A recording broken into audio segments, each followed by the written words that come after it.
Hi everyone, तो देखते हैं कि अभी आपको क्या सरेंडर करने की ज़रूरत है। और ये टाइमलेस रीडिंग है, कलेक्टिव रीडिंग है। अगर आपसे रेजोनेट करती है तो आप गाइडेंस को फॉलो कर सकते हैं। और अगर आप चैनल पर नए हैं तो चैनल को सब्सक्राइब कर सकते हैं आने वाले फर्दर वीडियोस के लिए। सो लेट्स सी क्या है cards. Okay, the tower, fool, 3 of mirrors. Okay,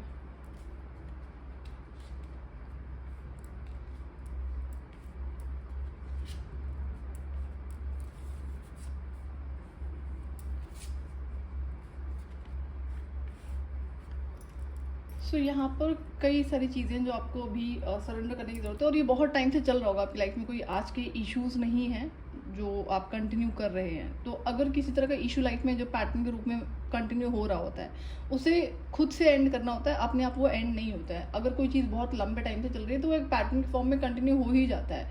तो इसलिए जब तक आप इसे प्रोएक्टिवली खुद से कॉन्शियस डिसीजन लेकर नहीं एंड करोगे तब तक ये चीज़ें नहीं होंगी। तो यहाँ पर कोई फैमिली इशू हो सकता है, लव रिलेशनशिप का इशू हो सकता है, जहाँ पर या तो ब्रेकअप हुआ है या फिर रिश्तों में कुछ किसी तरह का मनमुटाव चल रहा है और लड़ाई झगड़े चल रहे हैं। तो उस चीज़ से आप ओवर नहीं हो पा रहे हो, या फिर जो रिश्ते हैं टूट गए हैं उसे लेकर आप स्ट्रेस में हो। तो ऐसा कोई भी सिचुएशन है तो जो स्ट्रेस है उसको आपको सरेंडर करना है। क्योंकि जो हो गया है उसको आपको करेक्ट करने की ज़रूरत नहीं है। अगर कोई ऐसा रिश्ता आपकी लाइफ से टूटा है, ख़राब हुआ है, जो ठीक नहीं था आपके लिए, पता होता है इंसान को, ऐसा तो रिश्ता ऐसा तो है नहीं कि ऐसे ही कोई रिश्ता खत्म हो गया, कोई ना कोई रीज़न होगा। तो जो चीज़ खत्म हुई है वो आपके अच्छे के लिए हुई है, पहली बात तो ये आपको पता होनी चाहिए। दूसरा, तो ये जो स्ट्रेस आप उस वजह से ले रहे हो, लेट गो करो उसे। लेट गो करना बहुत ज़रूरी है। लेट गो नहीं करोगे तो बार बार वही थॉट्स, वही इवेंट्स आपके माइंड में रिपीट होते रहेंगे। इससे क्या होगा, आपको स्ट्रेस और एंजाइटी बढ़ जाएगा। तो ये आप सरेंडर करो जो भी आपको अभी किसी तरह के नेगेटिव थॉट्स आ रहे हैं पास्ट के इवेंट्स को लेकर, या जो भी ब्रेकअप हुआ है उसको लेकर, या जो फैमिली मैटर है, फैमिली इश्यूज हैं। देखो, अगर कोई आप फैमिली के साथ में कोई ऐसा मैटर है जिस पे काम करने की ज़रूरत है, कोई सोल्यूशन आपको अप्लाई करने की ज़रूरत है, एक्शन लेने की ज़रूरत है, तो वो करो, ना कि आप सोच सोच के अपनी हेल्थ ख़राब कर लो। तो इस पे ध्यान देने की ज़रूरत है। दूसरा, अगर आपको फाइनेंशियल किसी तरह का इशू है एंड उसके बारे में आप काम करने की जगह सिर्फ स्ट्रेस लेते जा रहे हो, तो ये भी गलत है। इस पे भी आपको काम करने की ज़रूरत है। अब जैसे जो आपका, अगर आप किसी तरह के जॉब में हो या फिर बिजनेस कर रहे हो जहाँ पर आपको ये था कि आपको सक्सेस चाहिए, उसके लिए आपने काम करा है, नहीं करा है, ये आपको पता होगा। अब करा है या नहीं करा है ये आपको पता होगा। तो अगर काम करा है आपने और स्टिल आपको वो सक्सेस अभी नहीं दिख रही है, तो उसको आपको सरेंडर करो। अगेन, जो रिजल्ट्स होते हैं वो हमारे हाथ में नहीं होते, हम सिर्फ काम कर सकते हैं। तो टेंशन क्यों ले रहे हो आप? ये रियलिटी ना, एक्सेप्टेंस है। जो इंसान डिनाइल में रहता है कि हम मेहनत करें तो हमें हमारे टाइम पे मिल जाएंगी चीज़ें। आप मेहनत करो, आपको रिजल्ट ज़रूर मिलेंगे, लेकिन डिवाइन टाइमिंग पे मिलेंगे।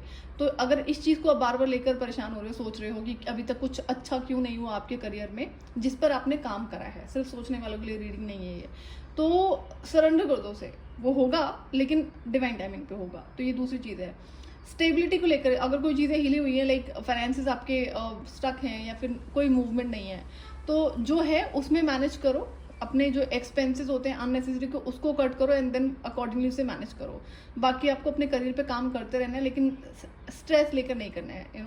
टेंशन छोड़ दो, काम करो एंड सरेंडर टू डिवाइन। बाकी अगर कोई आपके जैसे प्लैनेट्स के इश्यूज होते हैं, बहुत सारे ऐसे लोग गलतियां करते हैं, जो हमारे 9 प्लैनेट्स होते हैं उस पर तो देखो आपको काम करना पड़ेगा, उसकी बैलेंसिंग आपको करनी ही पड़ेगी। और जो 9 प्लैनेट्स की बैलेंसिंग होती है सबसे पहले आदतों से होती है, देन आपका रेमेडीज और रिचुअल्स होते हैं, मंत्र चैंटिंग होती है।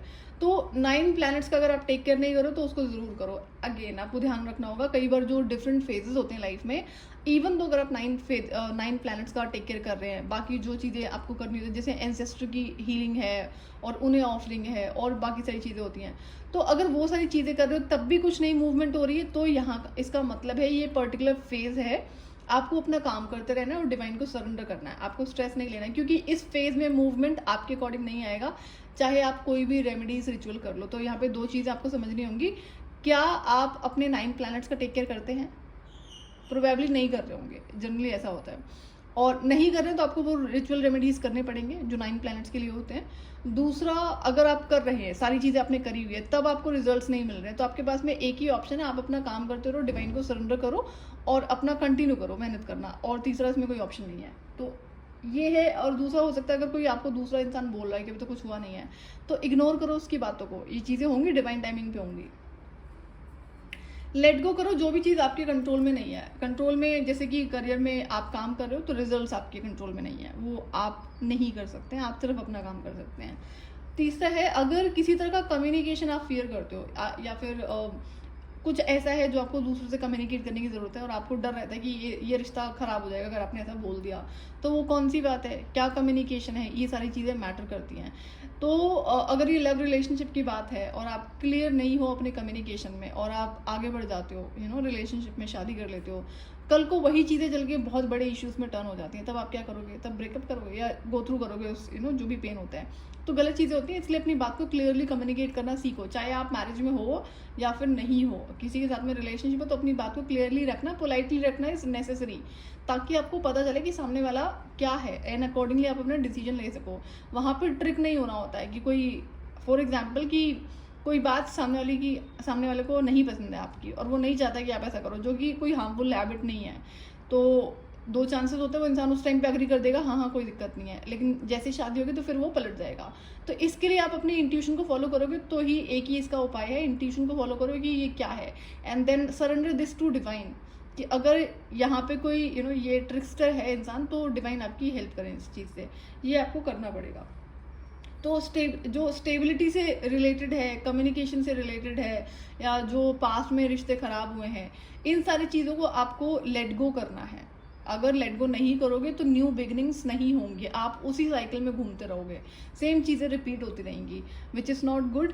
तो न्यू बिगनिंग के लिए आपको ये चीज़ करनी पड़ेगी, सेलिब्रेशन है आपकी लाइफ में आगे, लेकिन उससे पहले पास्ट की चीज़ों को क्लियर करना पड़ेगा ना। मतलब बैगेज के साथ में अगर आप आगे बढ़ोगे तो बैगेज भी तो साथ में जा रहा है। तो नई चीज़ आपकी लाइफ में है, न्यू बिगनिंग है, आपके करियर में है, फाइनेंसिस में है, रिलेशनशिप में है, लेकिन नई बिगनिंग को एंजॉय करने के लिए पास्ट की जो गलत चीज़ें हैं, गलत मेमोरीज हैं, पेनफुल मेमोरीज हैं, उनको लेट गो ही करना होता है, एंड देन अपनी हीलिंग करनी होती है। तो मेक श्योर। दूसरा क्या होता है कि आपकी लाइफ में अगर टावर मोमेंट्स आ रहे हैं, तो ये टावर मोमेंट्स क्या, कुछ एंड हो रहा है तो नया बिगिनिंग ज़रूर होगा, लेकिन अपने टाइम पे होगा। आपका क्या काम है, जो क्लियरेंस करनी है, लेट गो करना है, रिलीज करना है, उन सारी चीज़ों पर आप ध्यान दो तो आपके लिए ज़्यादा अच्छा रहेगा।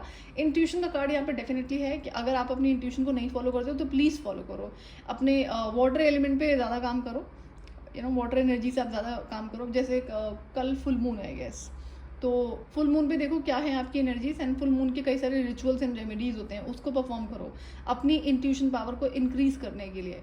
तो अब इंट्यूशन पावर तब इंक्रीज होती है जब आप पैरेलली अपने एक्शंस का ध्यान रख रहे हैं। आपको इंट्यूशन पावर बता रही है सामने वाला इंसान ठीक नहीं है, और सामने वाला बहुत अनदर लेवल की एक्टिंग कर रहा है, वो कर रही है आपको खुद को अच्छा बताने के लिए, बट इंट्यूशन ने बताया कि इंसान गलत है, फेक है। स्टिल आप उसके बाहरी एक्शंस को बिलीव कर लेते हो एंड देन कंटिन्यू करते हो उस इंसान के साथ में, तो वहाँ पे इंट्यूशन डेफिनेटली ब्लॉक होती है, क्योंकि इंट्यूशन आपको हमेशा बताती है, चाहे कोई इंसान के बारे में, चाहे कोई सिचुएशन के बारे में हो।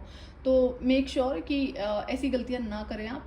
तो बहुत सारी चीज़ें हैं आपकी लाइफ में क्लियर करने के लिए, सरेंडर करने के लिए। तो अगर आप ऑलरेडी काम कर रहे हो उन चीज़ों पे ना, आप नहीं कर पा रहे हो, जैसे ओवर थिंकिंग है, तो I surrender this over thinking to divine, I surrender this habit to divine, इस तरह से बोल के कीप प्रैक्टिसिंग इट जब तक नहीं होता है। तो प्रैक्टिस में आपको इसको लाना पड़ेगा। अब जो बैगेज आप कैरी कर रहे हो, चाहे ओवर थिंकिंग ही है पास्ट के इवेंट्स की, कितने टाइम से है, साल, 2 साल, 6 महीने और पुराना है, तो अगर आप ये सरेंडर मोड जब आप प्रैक्टिस करोगे, लाइक एक बार आपने करा, 2 बार करा, तो एकदम से थोड़ी ना हो जाएगा, कुछ तो टाइम आपको देना पड़ेगा। तो इसको प्रैक्टिस में लेकर आओ, repeated may be 11 times a day, daily करो इसे, और 11 टाइम्स रिपीट करने में कुछ ज़्यादा टाइम नहीं लगता है। तो practice it for 21 days and let's see क्या होता है। तो इन आदतों पे कंट्रोल आपको लगाना पड़ेगा, अदरवाइज ओवर थिंकिंग जब शुरू हो जाता है ना किसी पर्टिकुलर मैटर को लेके, तो आप कितना इसे कोशिश करो, फिर आपको एक्स्ट्रा एफर्ट्स करने पड़ते हैं उसे हील करने के लिए। ओवर थिंकिंग से इंसान बहुत परेशान रहता है। दूसरा, ओवर थिंकिंग इसलिए भी है, आपका जो मून है वो वीक है, मून पे काम करो, मून आपको बहुत हेल्प करेगा, स्ट्रेस एंजाइटी से आपको रिलीफ मिलेगा, एंड इंट्यूशन पावर आपकी इंक्रीज होगी, आप अंदर से काम और पीसफुल महसूस करेंगे। तो मून के जितने रेमेडीज रिचुअल्स होते हैं आसान वाले, उसको आप फॉलो करना शुरू करो। मून बाथ आप ले सकते हो, जो मून वाटर होता है प्रिपेयर करना फुल मून पर, उसको प्रिपेयर करो, उसको अपनी लाइफ में यूज़ करना शुरू करें। जो चाहे उसको आप पीने के लिए यूज़ कर रहे हो, नहाने के पानी में ऐड कर लो, और बड़ी सारी चीज़ों में इसको ऐड कर सकते हैं। तो ये चीज़ छोटी छोटी सी रेमेडीज आपको बहुत हेल्प करेंगी। मून का मंत्र होता है जो आपको चैंट कर सकते हैं माला पे, सुनना नहीं, चैंट करना है, वो आपको अनदर लेवल पे हेल्प करता है। तो रेमेडीज़ तो बहुत सारी, लेकिन आपको एफर्ट्स करने पड़ेंगे, अपने आप कुछ नहीं होगा। तो आई होप कि ये आपको मैसेजेस क्लियर हो कि क्या-क्या चीज़ें आपको सरेंडर करने की ज़रूरत है। एंड प्लीज़ हेल्प योरसेल्फ, आपको अपनी हेल्प करनी पड़ेगी। पता है क्या होता है, अगर हेल्थ इश्यूज़ नहीं भी है ना, तो जो ओवर थिंकिंग होती है उससे स्ट्रेस एंजाइटी इस लेवल पे बढ़ता है कि आपको हेल्थ इश्यूज शुरू हो जाते हैं। तो take care of this. And कल जैसे कि फुल मून है, तो आप अपनी एनर्जीज को अभी ऑब्जर्व करो। मून से अफेक्टेड हो तो आपकी एनर्जीज इस टाइम पे लो जरूर होंगी, तो ये आपको ध्यान देना है। डीप ब्रीथिंग कर लो, मेडिटेशन करो, नेचर में वॉक करो, ये सारी रेमेडीज ही होती हैं ग्राउंड करने की।